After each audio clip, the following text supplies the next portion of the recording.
You're tuned in to the Keetria Show and listening to SOB, Style of Business, the podcast with your host, Keetria. We aim to highlight the ongoing trek of entrepreneurs and business owners from around the globe, featuring stories that recount their struggles, experiences, and inevitable road to success and self-fulfillment. Welcome to SOB. Hey guys, thanks for tuning in for another wonderful episode of SOB, Style of Business. You back again here with Keetria, of course, the host. And today I have another wonderful guest. I will be speaking with Mrs. Carole J. McCoy, and she is a wonderful, fantastic, terrific, great, fine artist, sculptor, painter. She's based in Los Angeles, and she is going to be joining us, talking to us about her latest works, paintings, and what she has on the horizon for 2018. So let's go ahead and welcome her and allow her a couple of minutes to give us a brief introduction. And then, as usual, we'll stick to the script. So, Miss Carole, how are you doing today? I'm great. Thank you, Keetria, for having me, and happy International Women's Day to you for doing all the great work that you do to uplift us all and to bring forward great ideas and entrepreneurship, and it's a great platform that you're giving us all. Yes, ma'am. Thank you so much. I appreciate your continued support. You've supported me for so many years. I truly appreciate it. And happy International Women's Day to you as well. And I believe it is also March is Women's History Month. So happy Women's History Month.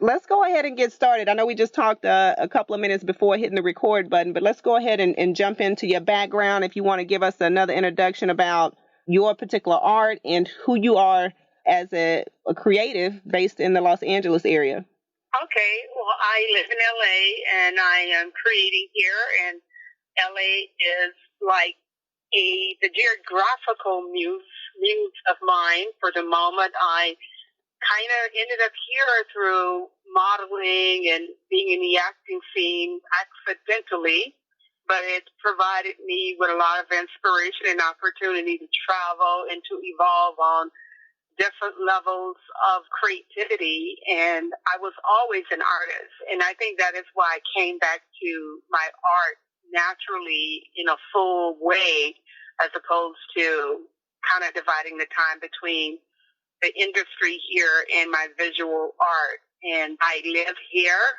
and I enjoy the arts here, the movie industry here, and I do arts advocacy here. And every day I'm up and ready to create. I keep a great art journal and with drawings and musings on writing and all. And I paint, I sculpt. That's a symbolic sculpture. I find things and I save them, and I want to rebuild and recreate new structures of expression. And I illustrate every day, draw, and I write and do arts advocacy online. And in the physical, I show up and help support the arts and other artists. And my motto for what I want to do, because my art is so colorful, is called I Paint Me a World. Colorfully and beautifully for you and me. And so that's me, Artist Carole J. McCoy. Artist Carole. That sums it up very well. And I know you mentioned you got started in the LA scene with modeling, and then soon just kind of gradually got into creating art and putting together your own custom pieces. Tell us more about how you got started. Well, I got started as a young girl, actually, in elementary school. I think it was my sister who discovered what an artist I was. I used to draw on my paper for school, and one day I was watching a soap opera while I was homesick with her, and I'm like, soap, and soap. I grabbed a bar of soap and was ferociously chasing the images on the screen, trying to trace the faces with the soap, and she laughed, and she says, oh, she's our little artist. And it kind of like happened from there. And in school, my teachers were encouraging ever since elementary school.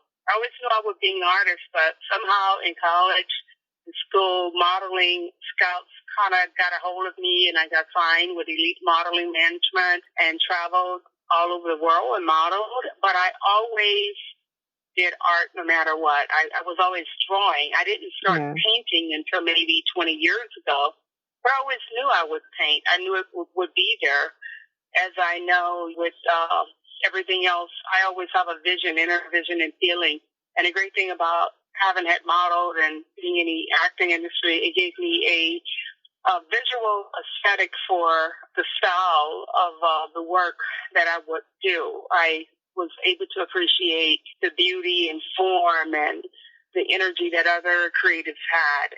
And so everything sort of merged together, came together, and I never take any opportunity for granted or any part of the journey for granted, because I know everything leads to everything, to the eventuality of what we are to become. Yeah. As our total expression as a human.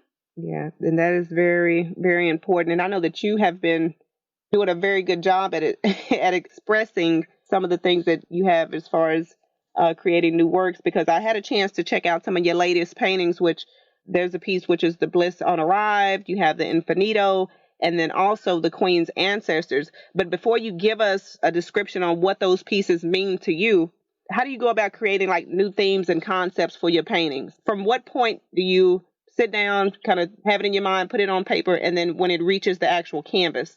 Tell us a little bit about your creative process. Okay, my creative process is one where I'm constantly allowing, in the state of allowing, and allowing myself to be the observer of life, as if I am looking into a big screen and I'm looking at life, and I'm realizing that everything that is here has already been here, and every artist have expounded upon it, and that we all get to co-create with the ultimate creator, which is God, who created everything. And I kind of start from I have this recipe for creativity. One is observation, 2, appreciation of what is beautiful that you see. 3 is curiosity on how was that made? How did this form come together? Yeah. What did it take for this form? Even if I'm looking at a tree like I am right now, it has certain shapes and it has certain texture. And I know that the texture in that can transfer even into an element, a part of a painting for me, but it was the rain and the weather that got that texture on that tree that way. And 4 is intuition, going by my gut instinct, to be brave enough to follow the hunches that I feel inside, to go pen to paper, pencil to paper, and create it or write it. And then 5 is my desire to create it, really honor the energy and the passion inside me to go forward. And then 6 is the creation and the implementation of it, actually putting in the mental, the spiritual, the physical energy and what it takes to create it, and not being afraid to make what we call some say mistake, and I say a mistake. And a mistake to me may not be a mistake to another person who appreciated in that form, but being able to just go with the flow and allow and look for those synchronicities, because sometimes an idea I come up with, if I'm really paying attention, something about it'll pop up in a song, it'll pop up in a sign that I'm driving by, or I could look at a movie and I could hear something relative to it.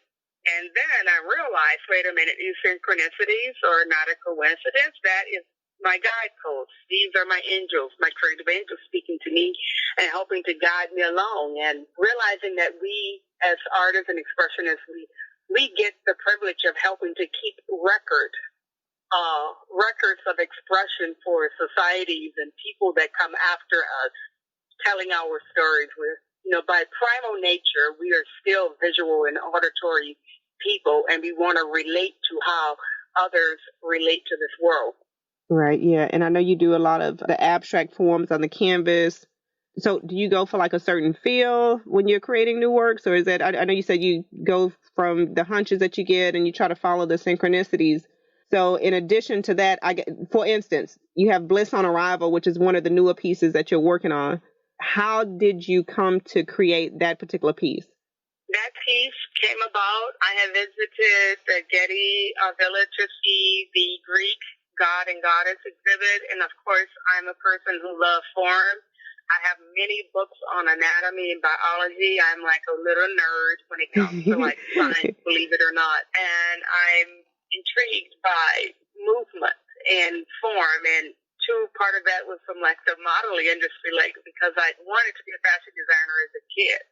I saw that beautiful exhibit, and then that year, the Gustav Klimt movie came out, and it's called Klimt, Klimt, and he painted these beautiful expressionistic paintings of women, the women he was involved with, and he celebrated them in every painting with like gold. A very passionate artist.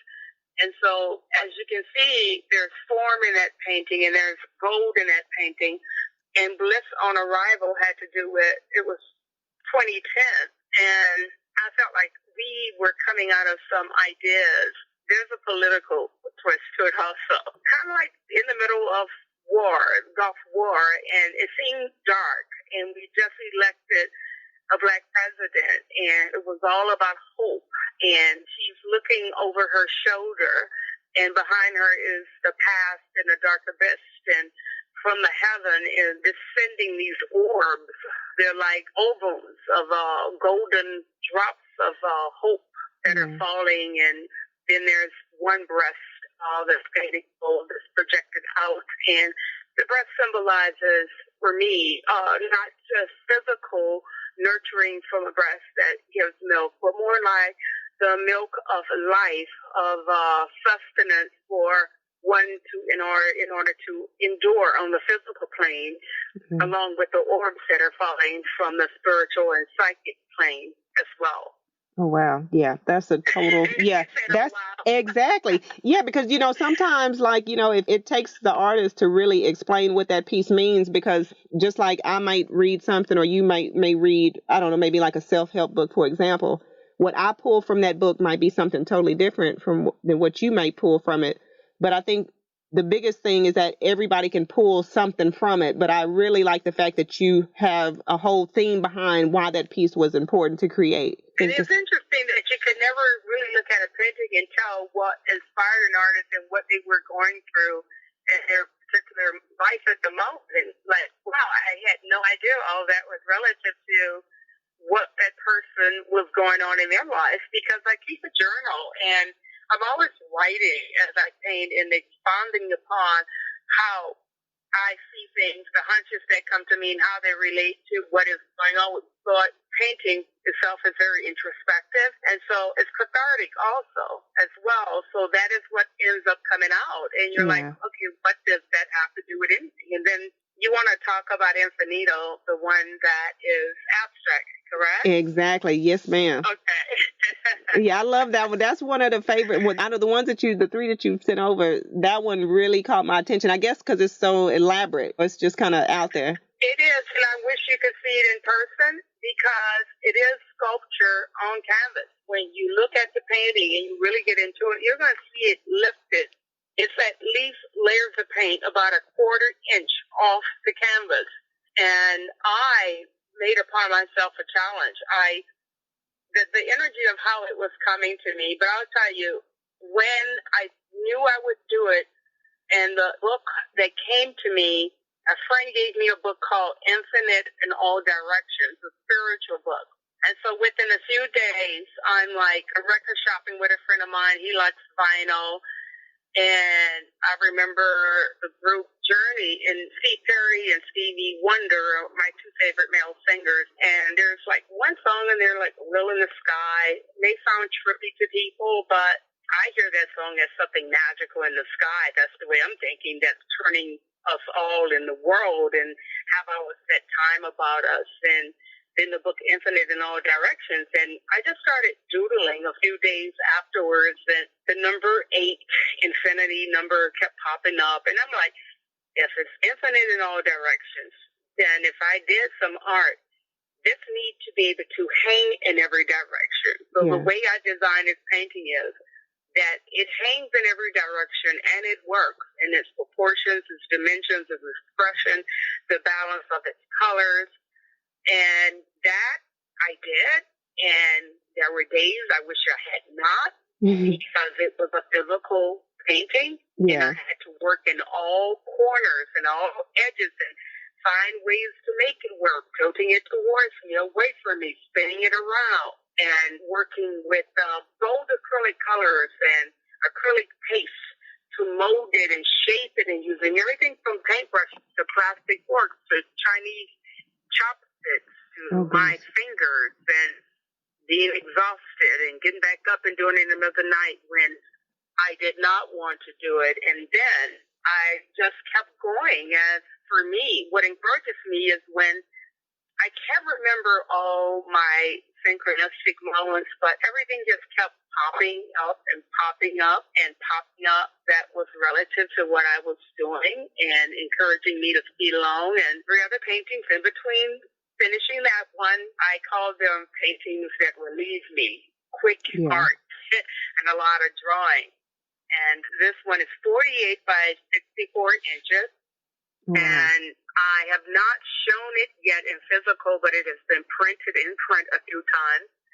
And the way that I'm going to show it is that it will spin real slow and land in each phase that it can hang in. So be it, like that. Yeah. And you can see a figurative expression of a man and woman inside of it, because life is what makes us infinite, that we keep creating and procreating. And so I had to put that in there to make it relevant. Yeah. And I was curious, just like for a piece that elaborate, like I know you don't, or maybe you do, like, do you go for a specific time frame as to when you would like to finish a piece? I know some pieces probably take longer, but for like a piece like Infinito, how long did that take you? Well, a time frame would be great if I was on a schedule for, say, for instance, someone commissioned me to do something. Yeah. I know, and I have had and have done with the discipline that I know I have of finishing it at a set date. Yeah. But when something comes to me from my gut reaction to life and my inspiration, I just go with it and take my time with it. And there are some pieces that look unfinished that people say are finished, and I know I want to go back and visit. Now, someone collaborated with me, said, I want this or that for my house, and I come up with an idea, and they gave me a time frame as to when they wanted it, it would be done by that set date, more than likely. Yeah.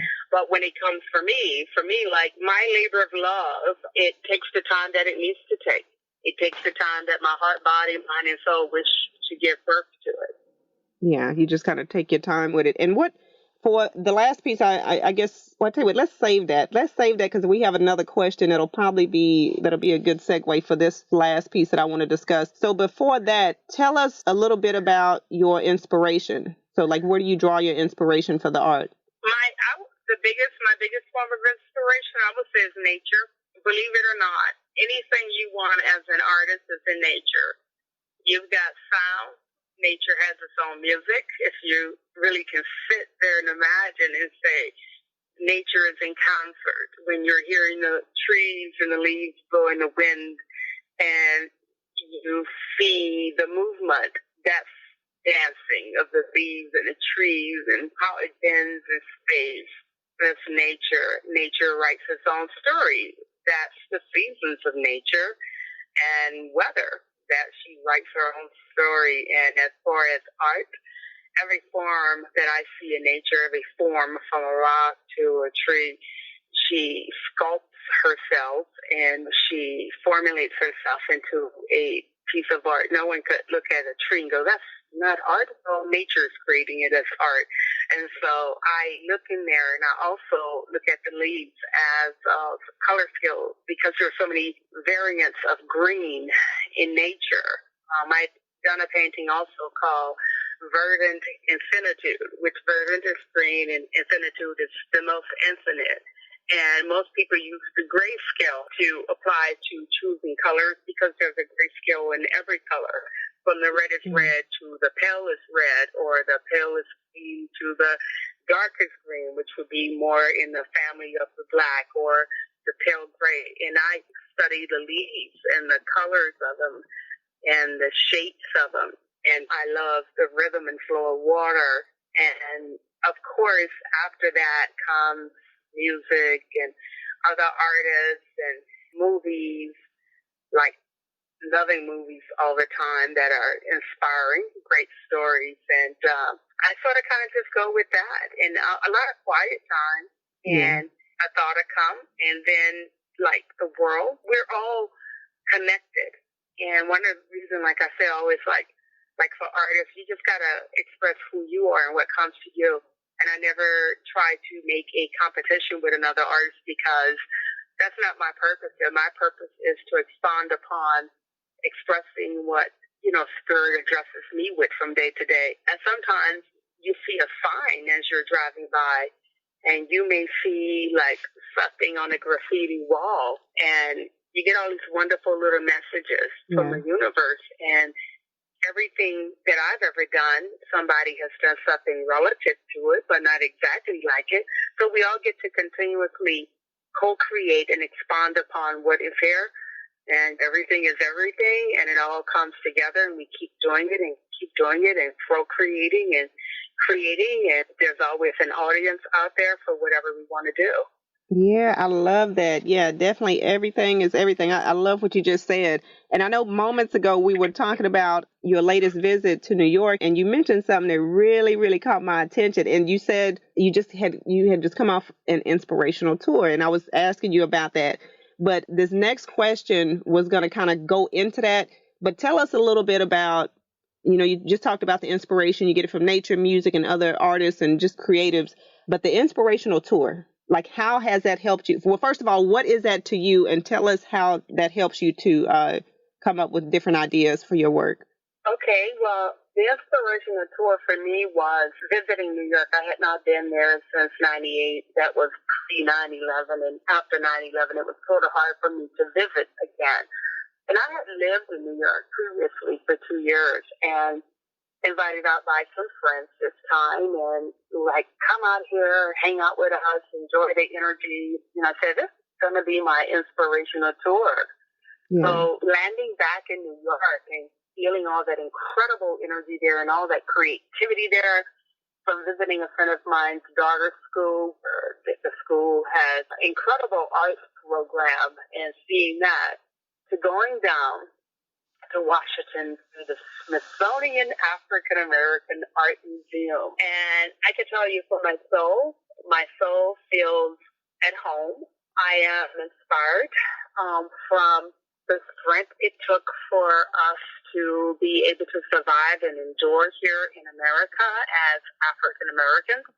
And on each floor that you go in, you can see where we ascend as a culture in America, all the way to the arts and culture floor, to the scientific floor, to the technology floor, and just to see the vast amount of creation we have contributed as a people from our suffrage.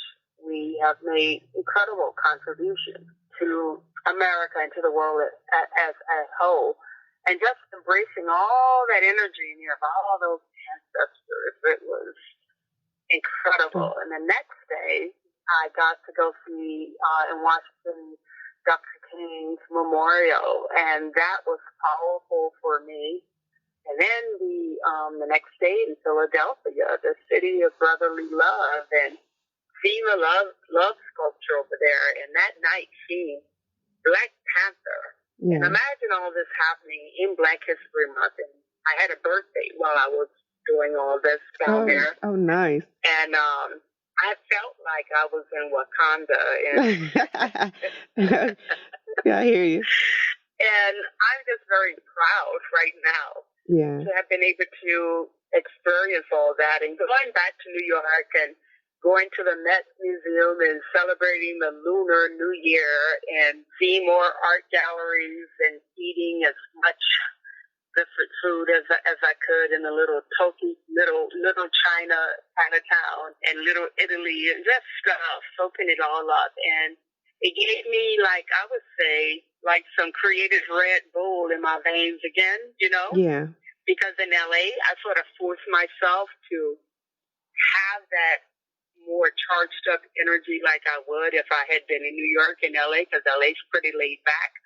I'm a Zen person in my mind, but my body wants to really produce, put out energy and produce. And so I would advise everyone to go out on a creative journey, an inspirational journey, an art date with themselves, and romance themselves creatively, romance their mind, body, and soul creatively, and see how things are made, how people are connected, and what we want to contribute. And just sometimes take a pause and soak it all up in and become an observer and just allow yourself to be inspired again. Yeah, no, that's certainly important. And I know, like, with being an entrepreneur and just trying to juggle different things and this and that, we kind of get lost in the day-to-day of just trying to finish, a task. So that is certainly important. And this is what I wanted to ask you earlier, and I wanted to hold it until now because we're going to be talking about how this month is Women's History Month. And I know that you have a special piece called Queen's Ancestors. So I wanted you, so let's talk about that piece. And then also, if you have any additional special pieces or upcoming showcases, we can fuse that in as well. But tell us a little bit about this particular piece, Queen's Ancestors. Queen Ancestors, she came to me in a dream. If people saw my dreams, they would think I'm like soaking in acid or something. Yeah. I mean, they could see gold faces in their dreams. I do. And I kind of felt like in her, she has her strong look like she's been through something, but she's wearing it with strength and pride and tenacity, and she's wearing it with honesty of like, it looks like I've been through it, but I haven't had enough and I can take more that's coming with me. And I have been going through something, and when I feel challenged or weary, I always have to reflect and remind myself of my mother, my grandmother, her mother, the women, the ancestors that came before me. They could not afford to get tired, because if they did, I would not be here. And I, therefore, cannot afford to get tired. Of course, I must rest and pause. Yeah. But I have that energy to pull upon that is an inspirational energy, because they didn't have many choices. They had to keep going on. And so for me, the Queen Ancestor, she's golden, and gold is solid. And that energy is there for us to pull upon and to look at it as we cannot afford to complain. We just have to keep going and persevering. That's perfect. And you just kind of helped me lead into this next topic here. As a woman just trying to persevere in this particular industry, the art industry, what sort of challenges, I guess, I don't know if I would even call them challenges, but I guess, do you feel like there is an equal opportunity for women and artists and even, minority women? Like, where do you feel we are at this point?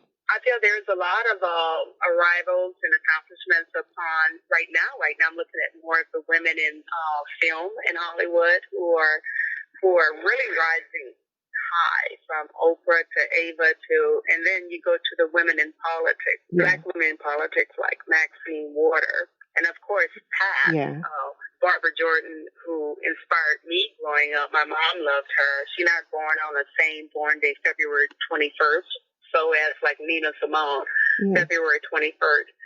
And I look at that, but for visual artists, I don't feel that women of color have truly had their time, or women. Therefore, museums, galleries, institutions still pretty much give more representation and exposure and opportunity to men. And then, being a woman of color, it is a double-edged sword. So I've always had to produce from a state of mind of not producing to temper it down commercially or to tailor it to the expectations of the, I would say, what we call white commercialism in order to be accepted. I paint from my truth. I have sister girlfriends of mine who paint from Black suffrage. I paint from what I'm inspired by, and that's nature and ideal of creating beauty out of what I went through or whatever, but no one ever really looks at it and go, is there something politically transformational behind this? Yes, it is. It usually is. Because then, once I start talking about it, you see where I paint from that possibility of hope from suffering. And then as a woman who modeled before, I had two successful Black women artists who are successful, who are grand dames of the art industry, tell me, because you're an attractive woman, they're not going to try to take you seriously. Now, who would have ever thought that should be a problem? Yeah. That, she modeled, don't take her seriously as an artist. I experienced that, actually. in LA and with many other situations that I've applied to. They want you to send your photo, and then they're distracted by whatever they think. But that has nothing to do with anything, because that in itself saying that a woman can't be attractive or stylish, don't take her seriously as an artist. Yeah. That has to do with something of like, and whoever is making these decisions, sit back thinking, oh, if a black woman don't look more like what we perceive a black woman should be, we don't want her to be overtly attractive or exuding any sexuality. Yeah. We should not take her work seriously. And that's just BS to me. And so, no, we don't, as women, get the same opportunity as men. And a few of the men that I have encountered, without an exception, there's some few wonderful men who have supported and guided me, like here, like I know and I've met in LA and along the way. But there's a lot of them. If you get to work with them and collaborate with them, they think that you're there for their weenie roast. Yeah. I'm not here for you. I'm here to collaborate with you, and I'm equal. And that's why we're here together to co-create or work on something together. And therefore, I'm not going to sit back because you expect me to be the nice little lady. Yeah. But then that's another thing.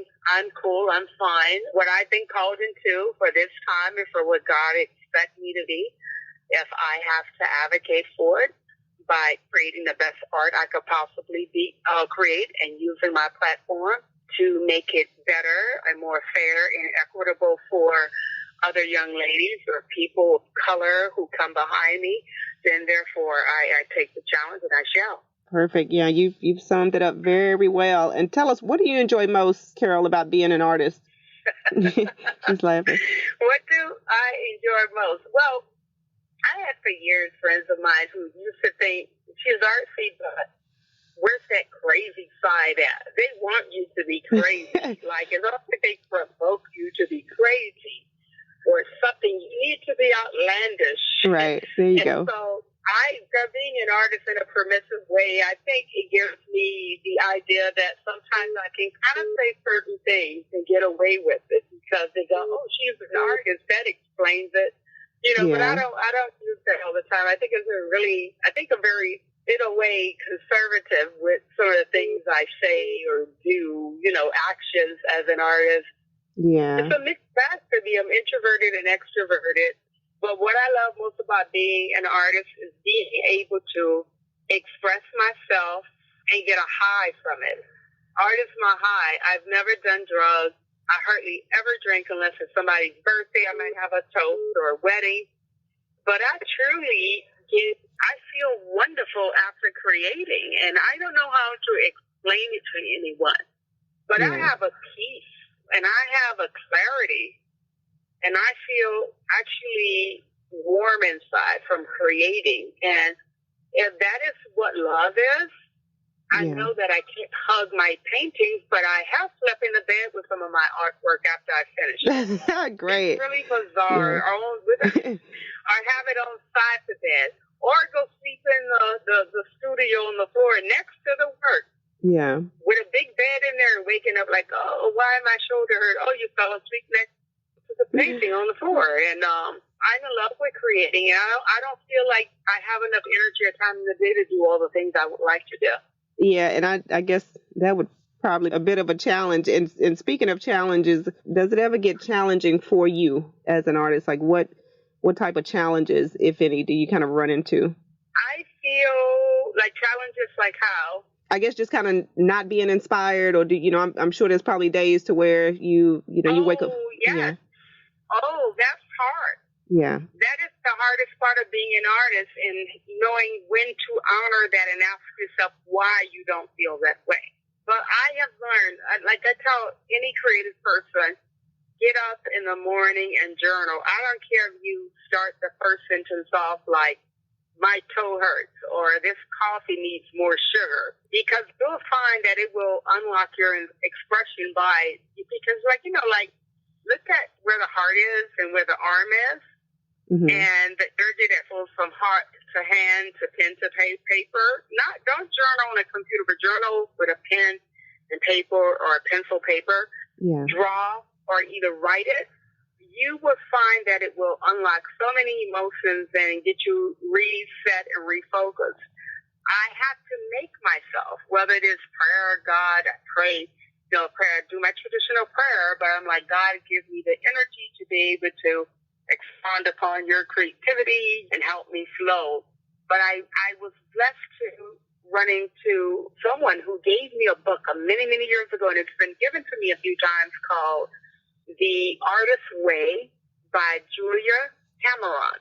Okay. This book keeps coming in my life. As I give it away, it comes back. And The Artist's Way shows you how not to be a crazy maker as an artist, but how to focus and deal with whatever your addictions are. Some artists are addicted to drama or whatever you need to get past in order to create. Yeah. And realize that your purpose of being an artist is to express, or how to avoid the pitfalls of being an artist. And sometimes it's taking a walk, or, just being in nature, or looking at a good movie, something like that to inspire you. And it's okay when you don't feel inspired, but you have to realize when it's making you unhappy. When it's making you unhappy, it's best for you to just go and do something. Exactly, yeah. And I'm pretty sure that probably does get a little bit daunting when you're kind of racking your brain. So stepping outside of the work is definitely a good thing to do. And then you come back and reset and refocus. Another question I had for you, and I guess we'll get ready to wrap up, is as an entrepreneur, what type of tools do you use to help promote your artwork? Social media for the most part. And I have an email list of people who I sold to and people I connect to, and I'm always constantly sending them new updates in the email system of what I'm doing and what I'm about to do. But social media, believe it or not, is a very valuable, I need to retune my website. Yeah. I can tell you, even when I had the website, it did not get as much effect as social media. Because people who want to find you, they'll find you on your Facebook page. You can do sales from there. You can do sales from Instagram. You can do sales even through Twitter. Yeah. But social media brings you closer to people who will feel something from what you do and connect to what you do more so than anything. And right now, you can just do online exhibits as well as physical exhibits. Yeah. But I submit for everything, even if it doesn't kind of require what I am doing. If I see something to submit for, and even if they said, male artist, if I'm still going to submit for it and say, just in case you're ever doing this show based on women or this is my work. So a minimum of, I would say, 10 times a week I submit for something. Yeah. Because all this, it's all like a luck. It's part of it is luck, but also it's hard work. I think creating at your best possibility, and also realizing that you need to be happy about what you're doing. Of course, we all want to make money off our work, and we all want to make money as visual artists before we're dead. That's very important, but I'm going to tell you, and I tell a lot of artists some artists who their work could be better. They're not putting their all into it, but they're creating and trying to get more likes on social media than they're putting out good work. And they're creating from a space of competition with other people that's not what you do as an artist. You have to create from a place of your soul being fulfilled. Yeah. That's the most important. And I think most artists that I know who are really true to who they are, they've had to make that sacrifice and that decision. If I do not make the living off of this, or I do not make a big success in his lifetime, so be it. You have to deal with that reality. But I've been very fortunate of having the support and blessings of friends and families helping to support me along my path. And I'm so grateful. And I think that they see also that I'm a giver. I help to support the arts. I don't have money to buy every artist's artwork that I would like to buy. But I figure I could use a separate social media platform on Twitter to help support the arts and hope that whatever I do can help bring awareness and advance other artists as well. And that being an artist, you got to love other artists. You can't hate on other people. Yeah. A real artist don't hate on other artists. And that's just not who we are. We're lovers. We don't get into fighting unless it's for injustices, towards humanity. So that's kind of like where I'm at, and I'm encouraged in many ways because as you get older, your work become even more desirable. There's no age cap on being an artist, which is beautiful. And then last year, Jean-Michel Basquiat painting sold at auction for a record amount of money. So he was a Black artist, and that's the highest sale of a piece of art in American history. So I think my time right now is arriving, and I'm not trying to get there or be on some platform to be, I'm the biggest, best, All I want is to be able to thrive in my survival and to be able to have the best materials, and if not, create those materials, and just be able to paint and live healthy and share in my creativity and helping to support and mentor other young artists and just keep creativity moving. Exactly. Yeah, no, that is certainly a blessing. And before we wrap up, go ahead and leave us with your last words of encouragement for aspiring artists. And then after that, if you also want to let us know of any upcoming events, in addition to where we can find you online with your website and social media handles. Okay. For Twitter, you can find me at CJ The Fine Artist. That's CJTHEFINEARTIS. CJ for Carole Jean, Fine Artist as in for painting fine artwork. And Instagram and Facebook, it would be Artist Carole, CAROLE, initial J, McCoy, MCCOY. And you could Google there too and see everything I've done and all the shows I participate in. And I am looking forward to some shows that are coming up. I need to finish these 2 paintings first. It has nothing to do with me not having work. I have tons of work, but for some reason in my head, I need to finish these 2 first. And I am looking forward to publishing a book of illustrations called Art Stories. I've got over 300 illustrations, so I'm editing and I'm handwriting them in calligraphy. And I want to do a big paper-bound art book of maybe 50 of my illustrations and write short stories on what inspired these illustrations. And these illustrations came about by me drawing in the morning as a way of journaling. I would have 2 papers, one paper that I write where is inspiring the work, and then the other paper where I would write my frustrations of life on. That don't go in the book, but somehow. Yeah, eventually. Yeah. And so that's pretty much what I am headed into, and I'm open for commissions. Of course, I do fine art, but I do commercial work also for people that's creative that blends in well with their household for decorative needs as well. Perfect. Yeah, and we'll also have some show notes listed under the podcast once it's published. All right, Carole, give us the last bit. We need some words of encouragement for aspiring artists and other creatives. What do you have for us? I'm going to say this, it might sound cheesy and cliche, but follow your heart, and that's heart with small H and E, and with art, capital A-R-T. Oh, that's nice. Nice. I knew it. Yeah, it would have to be another artist to suggest that, but yeah, I love it. Perfect, Carole. Well, thank you so much for hanging out with me today. I truly appreciate you giving your time to us, and I'm pretty sure my listeners will appreciate it as well, and we look forward to having you back pretty soon. So you take care, and thanks so much. Thank you. This was wonderful and inspiring, and happy International Women's Month. And to all my brothers out there, thank you all for creating great art as well, and let's just keep this world moving creatively. Thank you too, Carole. Thank you. Bye-bye. Thanks for hanging out with us here on SOB. We hope this episode has been resourceful. If you'd like to check out the latest articles or follow Keetria's website updates, just log on to Keetria.com or follow her on Twitter at KEETRIA.